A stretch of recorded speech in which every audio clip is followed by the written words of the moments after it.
啊，停电了，来不及存档怎么办？今天跟各位介绍 UPS 不断电系统。大家好，我是罗杰教练。近期台湾在1周内停电2次的议题炒得火热，更有一些朋友呢本身也是受灾户，辛辛苦苦制作的文件或者是专案，在停电当下来不及储存，需要重做。更有一些朋友呢，他的电脑或者是资料储存设备，例如 NAS 也因停电而损坏。像这类灾难有没有办法能够预防呢？今天要开箱的是飞碟 UPS FT1000BS。打开箱子之后呢，我们可以看到有 USB 线、说明书、光碟片，这些都先放旁边。那因为 UPS 的主机很重，所以在拿的时候要小心哦。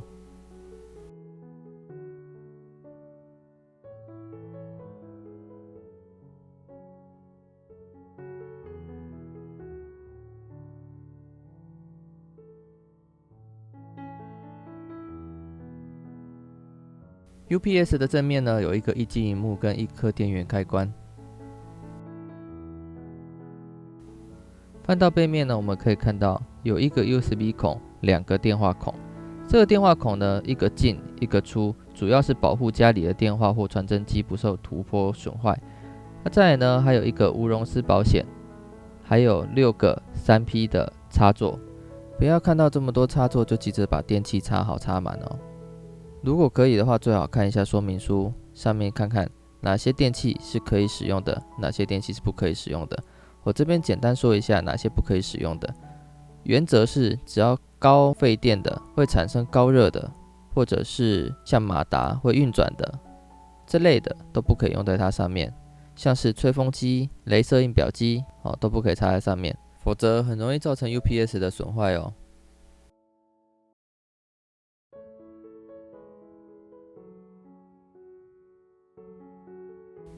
这台 UPS 呢，它有一个优点，只要它里面的电品还有电，就算不用插市电的话，它也可以直接开机。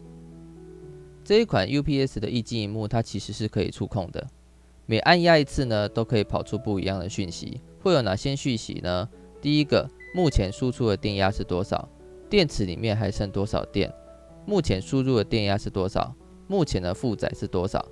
都可以由这些功能的切换上去看到我们想要的资讯。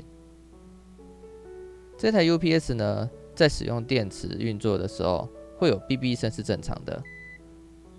如果电池里面的电还足够的话，它是一个比较平和，然后慢慢的哔哔哔，像影片那样子的声音。可是如果今天呢，它是急促的哔哔声的话，它就是要告诉你，它的电池里面快没电了，像这样。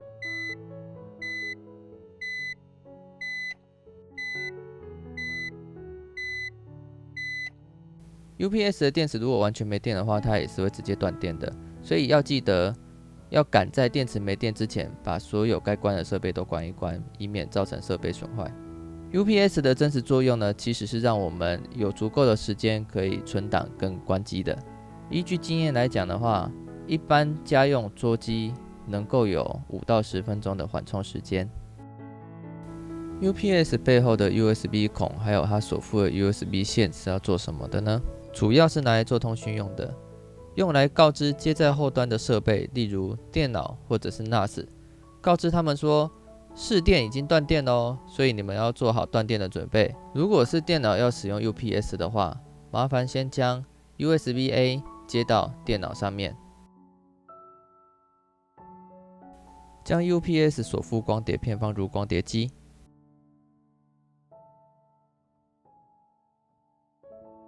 点开电脑里面的光碟机，点击安装，这里可能要让它跑一下下。好的，选择繁体中文，按 OK。按照软体的提示，下一步，下一步，下一步。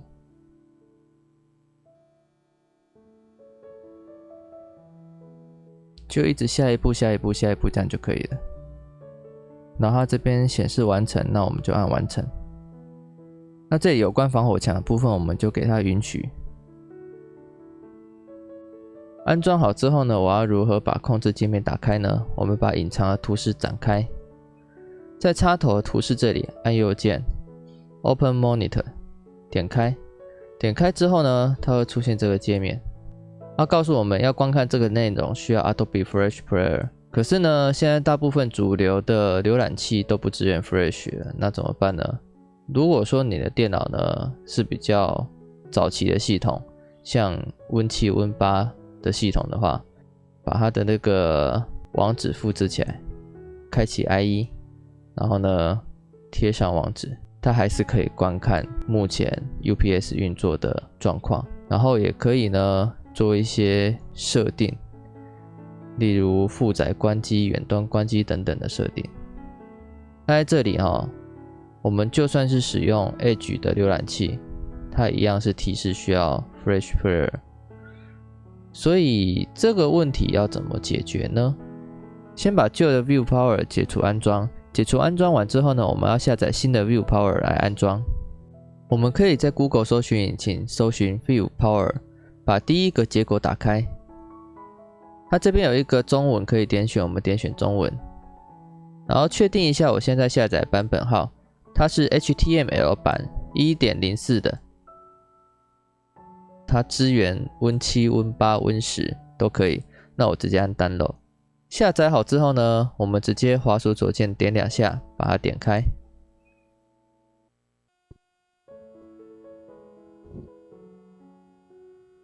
然后一样，下一步，安装。其实安装过程就跟刚刚的光碟版的都一样了。只是因为光碟版它内附的那个版本比较旧，那我现在载的是比较新的版本。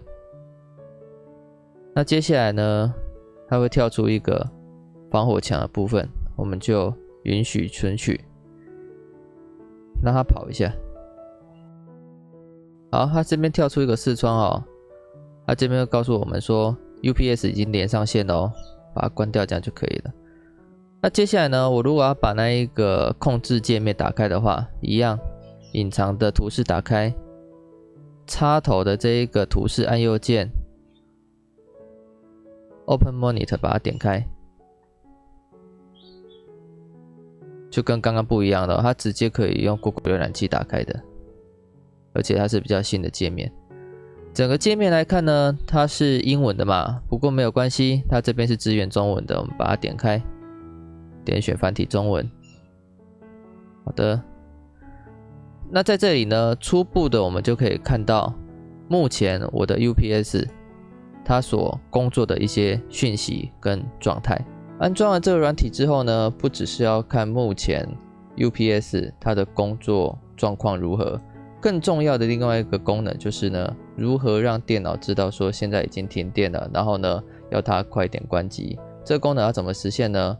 我们先点这一个 UPS Menu， 第二个 UPS 设置里面第一个负载关机参数设置。第三个功能这一个呢，它主要是在诉说 UPS 本身的电池，它的电量低于多少的时候，它就要执行关机的动作。这边我因为测试需要所以我这边打 100%， 只要低于 100% 的时候，它就会执行关机或者是其他的动作。再来往下拉，这个要打勾接受计划关机。再来呢，我会建议啦，我们这边选择休眠。休眠呢，它会把你现在的工作状态储存进去硬碟里面，等你下次开机的时候，你的东西都还在。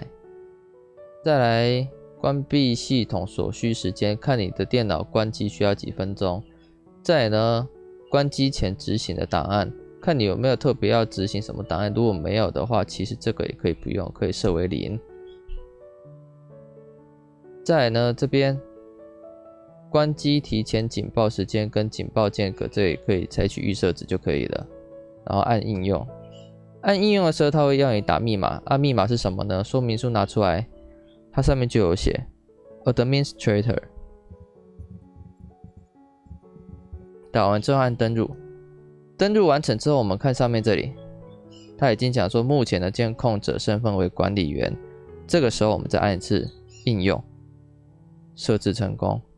那我现在要做一个测试哦，我现在要把 UPS 跟市电给断开。这边呢会跳出讯息，然后告知你系统通知休眠，所以下一秒就会进入休眠的状态。重新将电脑打开之后呢，我们可以确定这个功能现在是正常的。所以我要跟各位讲，比较理想的设置条件是什么呢？如果电池低于70% 或50% 的时候，我这边保守一点我把它打75%。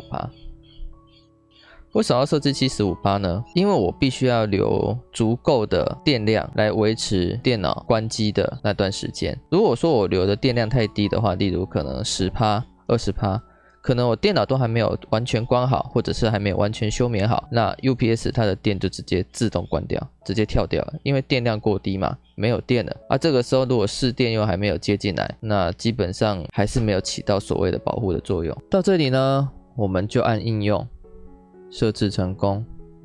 电脑版的部分我们就已经设定完成了，大概是这样子。会选择这台 UPS 呢，是因为它还有几个特点。第一个，稳压功能。因为我们的市电输入进来的时候，它可能电压忽高忽低，不然就是它里面有突波，或者是一些比较不正常的波形，这些呢都会影响到我们电器的寿命。那经过这台 UPS 它的稳压功能，它可以让输出的电压是一个比较稳定的，比较不会伤害电器的。第二个优点呢，它是可以让我们自行更换电池的。这一台 UPS 里面所使用的电池是铅酸电瓶。这种电瓶呢，它大概的寿命是2到3年，所以呢，2到3年之后可以让自己更换是不错的选择。第三个优点，它是可以支援 NAS 关机的，一样是可以透过 USB 连接线连接到 NAS， 经过一些设定之后呢，让 NAS 知道说现在已经停电了，所以呢要赶紧的关机，才不会导致资料遗失。至于怎么操作呢？待会我们来操作看看。我们将 USB-A 连接到 NAS， 我这边使用华云的 NAS 来做示范。我们将 NAS 的后台打开之后呢，我们点选外接装置，里面找到 UPS 这个选项。因为我刚刚已经把 USB 线呢插进去 NAS 里面了，所以这个时候 NAS 已经可以读到 UPS 的基本讯息，剩余电量现在是100%。那再来呢，我就要设定说，如果市电中断的时候，NAS 要采取什么动作？点选偏好设定，这边就有写，当市电中断之后，请选择进行的方式与时间。方式其实很简单，直接点选这个就好了，关机。等候时间呢，看你要不要等一下下啦。如果要的话，那就选择你喜欢的时间。如果没有特别要求的话，你也可以直接选择立即关闭 NAS， 这样是更安全的选择。其实 NAS 在关机的时候，它中间会有一段比较长的关机时间所以如果说没有特殊的需求，那可能会建议各位立即关闭 NAS 会比较好一点。这里按确定。所以其实在 NAS 的操作比电脑还要简单很多，所以 NAS 的部分呢就操作到这边。如果你喜欢我的影片，欢迎您订阅、按赞并分享，还有开启小铃铛。谢谢大家今天的观看，我们下部影片见。请大家记得要订阅、按赞、分享、开启小铃铛，我们下部影片见，谢谢收看。